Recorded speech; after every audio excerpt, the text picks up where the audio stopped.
আমার বাবা যখন প্রথম ঠাকুরের কাছে যান, পার্লারে ঠাকুর বসেছিলেন, আমার বাবার প্রণাম ঠাকুর নেয়নি।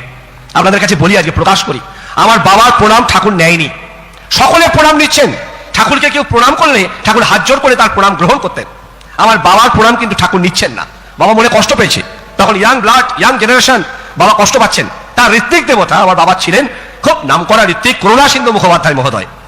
বাবা তার ঋত্বিক দেবতাকে জিজ্ঞাসা করলেন যে সকলের প্রণাম তো নিচ্ছে, ঠাকুর আমার প্রণাম নিচ্ছেন না কেন? কিন্তু দেখুন, অবতার নাহি কয়ে মুই অবতার।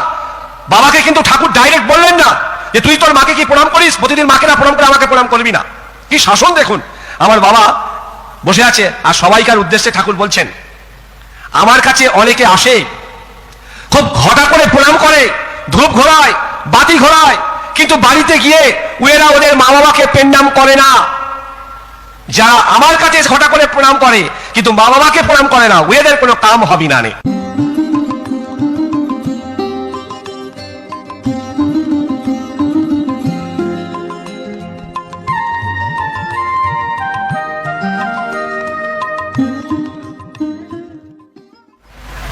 পরমপিতার আতুল চরণে আমার কোটি কোটি প্রণাম নিবেদন করি। গঙ্গা জলে গঙ্গা পূজা করার মতো তাঁরই দিব্য জীবন থেকে দুটি কথা বলার চেষ্টা করি।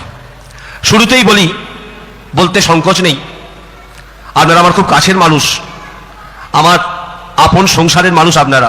এটা তো আমাদের বড় সংসার, আর এই সংসারে আমরা সবাই খুব ভালো কথা বলতে আমি পারি না, তবে তার কথা বলার জন্য যখন দাঁড়াই তখন যেন মনে হয় কেউ যেন আমাকে বলে আমি তো আছি, আগায় যা, আমি তো আছি, তুই আগায় যা।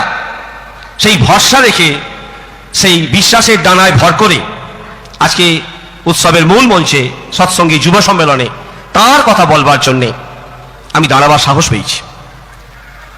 আজকে যে বিষয়বস্তু এখানে নির্ধারণ করা হয়েছে খুব গুরুত্বপূর্ণ বিষয়, তবে আমার মনে হয়, আমার এই সামান্য জীবনে ছোট্ট মস্তিষ্ক দিয়ে মনে হয়, শুধু যুবকদের দায়িত্ব নয়, এই দায়িত্ব সারা দেশ এবং জাতির, সমস্ত পরিবার এবং সৎসঙ্গী দাদা মায়েরা, ছোট ছোট ভাই বোনেরা, সকলের দায়িত্ব। আজকে দেশের বড় দুর্দিন, আজকে ভারতবর্ষেও কাঁদছে, কষ্ট পাচ্ছে, যন্ত্রণা পাচ্ছে। সেই রবি ঠাকুরের কথা আমি যে দেখেছি, তরুণ বালক উন্মাদ হয়ে ছোটে, কি যন্ত্রণায় মরেছে তারা, নিষ্ফল পাথরে মাথা কুটে। কণ্ঠ আমার রুদ্ধ আজিকে বাঁশি সঙ্গীত হারা, অমাবস্যার কারা লুপ্ত করেছে আমার ভুবন দুঃস্বপ্নের তলে।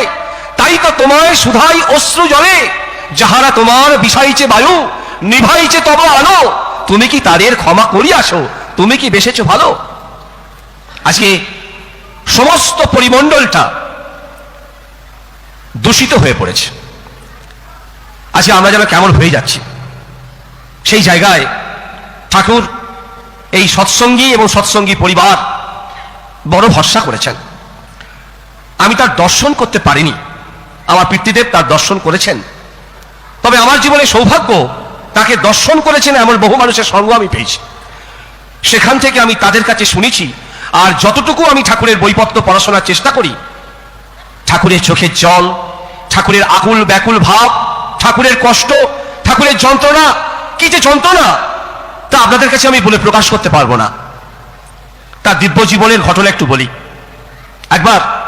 একবার ঠাকুর প্রণাম করতে গেছেন একটি গুরু ভাই, গিয়ে শুনছেন আজকে ঠাকুর প্রণাম করা যাবে না। কেন না, ঠাকুরের যিনি নিত্য সেবার দায়িত্বে যিনি থাকেন, শ্রদ্ধেয় বঙ্কিম রায়দা, আর একজন ছিলেন ডাক্তার প্যারিমোহন নন্দী। এগুলো আপনারা পুঁথি পুস্তক পড়লে জানতে পারবেন। আজকে যেটা সবচেয়ে বড় অভাব আমাদের সৎসঙ্গ জগতে, সৎসঙ্গী জীবনে, আমাদের পঠন পাঠনের বড় অভাব।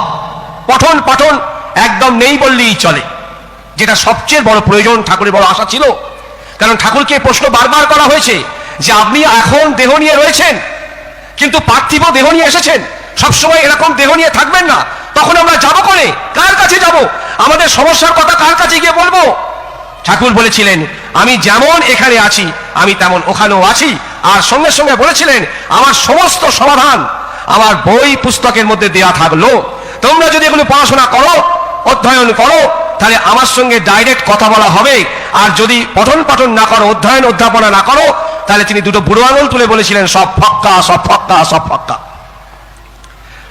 সেই গুরুভাইটি ঠাকুরকে প্রণাম করতে গিয়ে জানতে পারছেন যে আজকে ঠাকুরের প্রণাম করা যাবে না। কেন না, ঠাকুরের আজকে শরীরটা ভালো নেই। কারণ কি না, ঠাকুর সারা রাত ঘুমননি, সমস্ত বিছানাটার এদিক ওদিক করে সারা রাত ঘুরেছেন ফিরেছেন, ছটফট করেছেন, তাকিয়া বালিশগুলো ভিজে গেছে, তোয়ালেটা ভিজে গেছে, ঠাকুর সারা রাত কেঁদেছেন। সেই যুবকটি বুঝতে পারছে না, যাকে এত কোটি কোটি মানুষ দেবতা বলে মানে, ভগবান বলে যারা মানে, সেই মানুষটির কান্না কেন এত, কি তার কষ্ট। শ্রী শ্রী ঠাকুর বলেছিলেন, আমি যা বলে গেলাম তোমরা তা শুনলে না, বিশেষ গুরুত্ব দিয়ে যা বলেছিলাম বিশেষ শৈথিল্যের সাথে তা অবজ্ঞা করেছে, উপেক্ষা করেছে।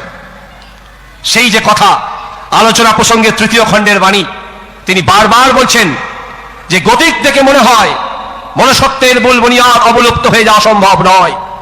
আজকের বর্তমান চালচিত্র সারা দেশের দিকে তাকালে বুঝতেই পারা যায় আমরা কোন জায়গায় আছি। তাই আমাদের দায়িত্ব অনেক। ঠাকুর বলছেন সেই সুন্দর একটি কথা, শিল্পী গান লিখছেন, কবে আমি এমন হব আমায় দেখে বলবে লোকে পেয়েছি আমি জীবনও বল্লভ, কবে আমি এমন হব। এই তার ইচ্ছা ছিল। তিনি বারবার বলছেন যে তোরা এক একটা ছোট্ট ছোট্ট অনুকূল হয়ে ওঠ। তাহলে কি হয়নি কিছুই? শ্রী শ্রী ঠাকুরকে যখন প্রশ্ন করা হয়েছিল, ঠাকুর কিচ্ছুই তো হচ্ছে না, সবই তো শূন্য দেখতে পাচ্ছি। ঠাকুর বলেছিলেন, দেখতে পাচ্ছ না, চোখ নেই তোমাদের, ভালো করে দেখো। শূন্যর আগে যদি এক বসিয়ে দাও তাহলে দেখবে শূন্যের গুরুত্ব বেড়ে যায়, 10 হয়, 100 হয়, 1000 হয়। একদিন দেখবে তোমরাই দেশ ও জাতির একমাত্র মঙ্গলের কাণ্ডারি হয়ে উঠতে পারো। আমি এবং আমার ভাই বিবেকানন্দ, আপনারা সবাই তাকে দেখেন এবং চেনেনও। আমরা জাঙ্গিপাড়া থেকে সৎসঙ্গ করে ফিরছিলাম, প্রচন্ড রাত হয়ে গেছে, ঝরঝরে রাত। আমরা একটি দোকানে আশ্রয় নিয়েছি, সেই দোকানে একটু সেট বানানো আছে। আর সেখানে আশ্রয় নেওয়ার পর আমাদের এই কালো পাড় ধুতি হাপাতা পাঞ্জাবি এ তো দেখলেই বোঝা যায় যে এরা সৎসঙ্গী বা ঋত্বিক দেবতা, যাই কিছু হোক না কেন। তা আমাদেরকে দেখে, দুজন ইয়াং জেনারেশনকে দেখে একটি ভদ্রলোক বলছেন যে আপনারা কি সৎসঙ্গের কেউ? আমরা বললাম হ্যাঁ, আমরা ঠাকুরের শিষ্য। তখন বলছেন, আপনাদের একটা জিনিস আমার খুব ভালো লাগে। ঘটনা শুনবেন, বাস্তব ঘটনা। জাঙ্গিপাড়া হুগলি থেকে সৎসঙ্গ করে ফিরছি আমি এবং আমার ভাই। একটি দাদা আমাদের প্রশ্ন করছেন যে আপনাদের একটা জিনিস আমার খুব ভালো লাগে। আমি কি বলছে, দাদা আমাদের 3টি মেয়ে, আমার 3টি মেয়ের বিয়ে হয়ে গেছে। 3টি মেয়ের বাচ্চারা যখন আমাদের বাড়িতে আসে, ওই 3 মেয়ের মধ্যে ছোট মেয়ে যে ঘরে পড়েছে বা যেখানে বিয়ে দিয়েছি তারা সবাই আপনাদের এই ঠাকুরের দীক্ষিত। আমাদের 3 মেয়ের বাচ্চারা যখন আসে, অর্থাৎ আমার নাতি নাতিরা যখন আসে, দেখি বড় মেয়ে মেজো মেয়ের বাচ্চাগুলো ভোরবেলা থেকে ওই ঘুম থেকে তারা ওই ঘুমিয়ে যাচ্ছে। আর ছোট মেয়ে তার ঘরের যে বাচ্চাগুলো দেখি ঘুম থেকে কখন উঠে পড়ে, ওর বাবাদের কাছ থেকে পয়সা চায়, ওর মা পয়সা দেয়। আর পয়সা নেওয়ার পরে আপনাদের ঠাকুরের কাছে কি বিড়বিড় করে বলে আমি বলতে পারবো না, আমি তো জানি কি বিড়বিড় করে বলে। ওই ইষ্টভীতির মন্ত্র বলছে, আমি অপ্রদি, আমি অমানি, আমি নিরলস, কি যে বলে আমি জানি না। তারপরে ঠাকুরকে নিবেদন করার পর ওরা আমাকে প্রণাম করে, ওর দিদাকে প্রণাম করে, ওর মামাদের প্রণাম করে, ওর মাইমাদের প্রণাম করে, বাড়ির বয়োজ্যেষ্ঠদের প্রণাম করে। তারপরে আমাদের কাছ থেকে থানকুনি পাতা চায়, জল খায়। এটা আমার খুব ভালো লাগে। বাদ বাকি মেয়েদের ছাওয়াল পাগলগুলো কখন যে ঘুম থেকে ওঠে কারণ থেকে ফিরেও তাকায় না, কিন্তু ছোট মেয়ের ঘরে বাচ্চাগুলো কিভাবে প্রণাম করতে শিখেছে, এইটা আপনাদের ঠাকুরের খুব ভালো লেগেছে। আমার বাবাকে যখন এসে বলি, আমার বাবা বলছে, দেখ তাহলে আন্দোলন শুরু হয়ে গিয়েছে, এর উৎপত্তি শুরু হয়ে গিয়েছে। এটা যে কখন একদিন বিশাল রূপ নেবে আমরা তা জানি না। বড় কাছারিতে গিয়েছিলাম, রাত্রিবেলা সৎসঙ্গ শেষ হয়ে গেছে, পরের দিন ফিরবো। আমি একটি ছোট্ট বাচ্চাকে বলছি যে বাবা একটু রসগোল্লা আমাদেরকে দিয়েছে, বাড়ি চলে আসবে, একটু খাও। বলছে এখন রসগোল্লা খাবো না। আমি কেন? না আমার মা ঘাটে গেছে, ঘাট থেকে আসার পর আমাকে পয়সা দেবে, আমি ইষ্টবিধি করবো, তারপর থানকুনি পাতা জল খাবো, মা বাবা সবাইকে প্রণাম করার পর তারপর তোমার এই রসগোল্লাটা খাবো। আমি মনে মনে ভাবছি আন্দোলন শুরু হয়ে গিয়েছে। হয়তো আজকে আমরা দেখতে পাচ্ছি না, কিন্তু একদিন দেখবেন ভারত আবার জগৎ সবাই শ্রেষ্ঠ আসনে লবে, আর সেটা করবে আমাদের সৎসঙ্গী সমাজ, সৎসঙ্গী পরিবার। আমরা আশা নিয়ে আছি চিরকাল। ঠাকুর চিরকাল আশা নিয়ে চিরকাল ছিলেন। তিনি আশা বুক ভরা নিয়ে আমাদের উপর অনেক ভরসা করেছেন। আর এই ভরসার উপর দাঁড়িয়ে আমাদের পরিবারগুলোকে যদি ঠিকভাবে চলনে চলতে পারি, তাহলে দেখবেন ঠাকুর যেমন খুশি হবে, আমাদের দেশ তত আরো সুন্দর করে এগিয়ে যাবে। আর এই দেশকে আগাতে গেলে, সুন্দর করতে গেলে আমাদের পরিবারের সবাইকার দায়িত্ব, প্রত্যেকের দায়িত্ব। তার দিব্য জীবন ঠাকুরের কাছে ওই এক গুরু ভাই এসেছেন, ঠাকুর বলছেন যে তোকে যা বলেছিলাম তোর সব মনে আছে তো? আপনারা শুনেছেন বোধহয়, তোকে যা বলেছিলাম সব মনে আছে তো? বলছে সব মনে আছে। তারপরে বলছেন তোকে যা কয়েছিলাম, তোদেরকে যা বলেছিলাম সব মনে আছে তো? বলছে সব মাথায় আছে, সব মাথায় আছে। তারপর ঠাকুর হেসে ফেলেছেন, বলছেন বেশিক্ষণ মাথায় রেখো না, ওকে হাতে পায়ে নামায় নিয়ে আসো। এই হাতে পায়ে নামায় নিয়ে আসো মানে আমাদের আচরণের মধ্যে, আমাদের করার মধ্যে আমাদের ফুটিয়ে তুলতে হবেই কি হবে, তবেই দেখবেন ঠাকুরের মুখে হাসি ফুটবে, নচেত কিন্তু হবে না। আমরা যখন ট্রেনে আসি দেখবেন সবাই কিন্তু চা খায়, আমাদের গুরু ভাইরা কিন্তু চা খায়, কিন্তু চা খেয়ে হাতটা দেখবেন পকেট থেকে একটা সস্তয়নী বোতল বার করে, ওই সরাচার বোতল বার করে হাতটা কিন্তু ধুয়ে নেয়, মুখটা ধুয়ে নেয়। এটা কিন্তু একটা শিক্ষণীয় বিষয়। আমার পিতৃদেব শুধু এইটা নিয়েই যাজন করে এই গিদনিতে নিয়ে এসে দীক্ষা দিয়ে বাড়ি ফেরিয়ে দিয়েছে। তখনকার ঋত্বিকরা ঠিক এমনতর ভাবেই তারা যাজন মুখর ছিলেন, যারা মানুষকে, অদীক্ষিত মানুষকে তারা জীবনীয় গল্প করে খুব কম সময়ের মধ্যে তারা যাজন করে এইভাবে তুলে দিতেন। আমার বাবা যখন প্রথম ঠাকুরের কাছে যান, পার্লারে ঠাকুর বসেছিলেন, আমার বাবার প্রণাম ঠাকুর নেয়নি। আপনাদের কাছে বলি, আজকে প্রকাশ করি, আমার বাবার প্রণাম ঠাকুর নেয়নি। সকলে প্রণাম নিচ্ছেন, ঠাকুরকে কেউ প্রণাম করলে ঠাকুর হাত জোর করে তার প্রণাম গ্রহণ করতেন। আমার বাবার প্রণাম কিন্তু ঠাকুর নিচ্ছেন না। বাবা মনে কষ্ট পেয়েছে, তখন ইয়াং ব্লাড, ইয়াং জেনারেশন, বাবা কষ্ট পাচ্ছেন। তার ঋত্বিক দেবতা আমার বাবা ছিলেন খুব নামকরা ঋত্বিক করুণা সিন্ধু মুখোপাধ্যায় মহোদয়। বাবা তার ঋত্বিক দেবতাকে জিজ্ঞাসা করলেন যে সকলের প্রণাম তো নিচ্ছে, ঠাকুর আমার প্রণাম নিচ্ছেন না কেন? সঙ্গে সঙ্গে ঋত্বিক দেবতা বলছেন, আপনি কি আপনার মাকে এবং বাবাকে প্রতিদিন প্রণাম করেন? বাবা বলছে, নববর্ষ উৎসবের সময় করি, আর বিজয় দশমীতে করি, আর কলকাতায় গেলে করি, পরীক্ষা টরীক্ষা দেওয়ার সময় প্রণাম করি। দেখুন কত বড় দায়িত্ব আজকে আমাদেরকে ঠাকুর দিয়ে গেছেন, আমাদেরকে কতটা তৈরি হতে হবে, তবে আমাদেরকে দেখে আশপাশের পরিবারগুলো তৈরি হবে।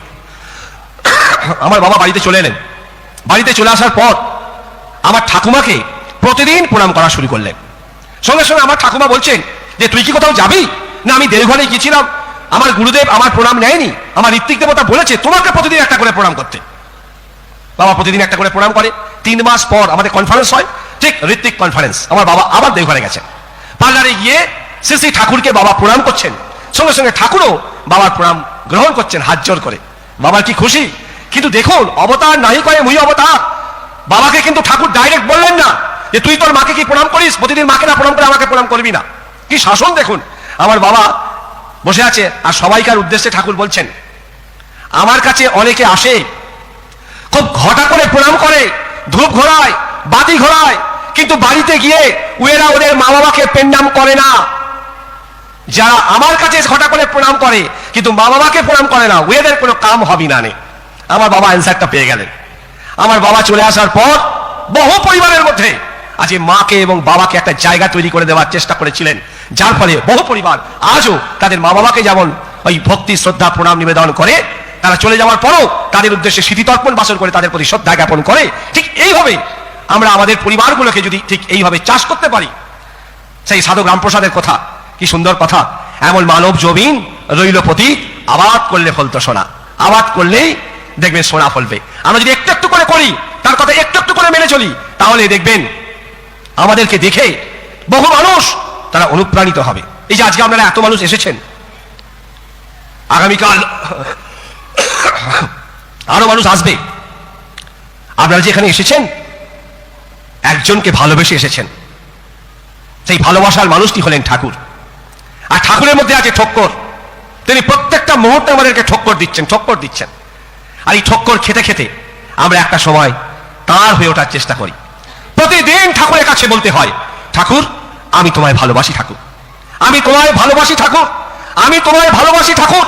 প্রতিদিন বলতে বলতে একদিন দেখবেন ঠাকুরের প্রতি আপনার ভালোবাসা উতলে উঠবে।